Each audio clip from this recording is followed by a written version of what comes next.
इस ट्यूब के बारे में जानेंगे कि ये ट्यूब क्या है। आप लोग बताएं कि ये ट्यूब क्या है, क्यों डाली गई है, इस ट्यूब का क्या नाम है, किस इंडिकेशन में डाली जाती है। ये ट्यूब्स तो हमको पता है कि क्या ट्यूब्स हैं, इसकी अभी हम बात नहीं करेंगे। हम इस ट्यूब की बात करेंगे। इस ट्यूब का नाम है आईसीडी। आईसीडी का फुल फॉर्म होता है इंट्राकॉस्टल ड्रेनेज।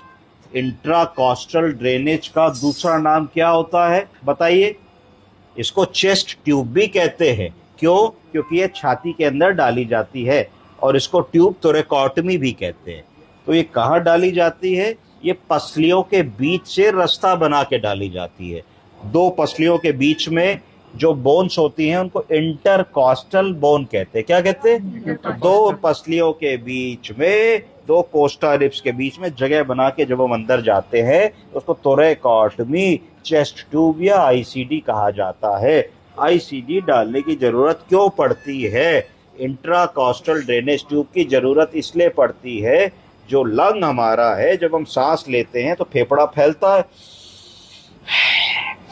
तो लंग जो है थोरेसिक कैविटी में जब फूलता है तो प्लूरा ऊपर नीचे जाती है। तो अगर मान लीजिए कि लंग और प्लूरा के बीच में, प्लूरा और कैविटी के बीच में अगर हवा आ जाए तो लंग कोलैप्स कर जाएगा। कोलैप्स कर जाएगा क्योंकि हवा भरी है, लंग फैलेगा ही नहीं, फैलेगा ही नहीं। फैलने के लिए ओपन स्पेस चाहिए। तो हम ये ट्यूब डाल देंगे, तो ट्यूब जैसे ही डालेंगे तो पुर पुर पुर पुर करके सारी हवा जो है नीचे आ जाएगी, है ना। जब नीचे आ जाएगी वाटर शील के नीचे, तो लंग एक्सपैंड कर जाएगा, तो आदमी की सांस नहीं फूलेगी, आदमी ठीक हो जाएगा। दूसरा क्या इंडिकेशन है कि लंग में पानी आ सकता है। पानी अगर आएगा तो उसको प्लूरल एफ्यूजन कह देंगे। अगर प्लूरल एफ्यूजन आएगा लंग में तो इसका मतलब यह है कि फ्लूइड आने की वजह से लंग एक्सपैंड नहीं कर रहा, तो आपने इंटरकॉस्टल ड्रेनेज डाला, जो भी पानी है वो निकल आया तो फिर लंग को फैलने की जगह मिल गई। तीसरी चीज होती है कि कई बार न्यूमोहाइड्रोथोरेक्स होता है कि हवा भी आ गई और पानी भी आ गया। तीसरी चीज कई बार पायोथोरेक्स होता है, पस जैसी चीज आ जाती है। कई बार हेमोथोरेक्स होता है, ब्लड जैसी चीज आ जाती है।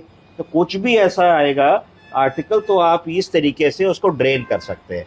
अब कोई कहे कि साहब प्लूरल एफ्यूजन जब होता है तो उसको हम निडल से भी ड्रेन कर सकते हैं, उसमें क्या फर्क है? तो निडल से जो चीज हम ड्रेन करते हैं वो जनरली बहुत मोटी नहीं होती है, थोड़ी पतली कंसिस्टेंसी की होती है, ऑलमोस्ट क्लियर फ्लूइड होता है। अगर मोटी चीज है, थिक चीज है, पस है, ब्लड है और कंटिन्यूअस अगर आना है, आपको लगता है कि हमको 2, 4, 5, 6 दिन उसको आईसीडी ट्यूब डाल के रखनी है, तो उस स्थिति में ये ट्यूब पड़ जाती है। और जब तक आपका लंग पूरा एक्सपैंड ना कर जाए, जब तक फर्दर नया सीक्रेशन आना बंद ना हो जाए, फ्लूइड आना बंद ना हो जाए, तब तक आप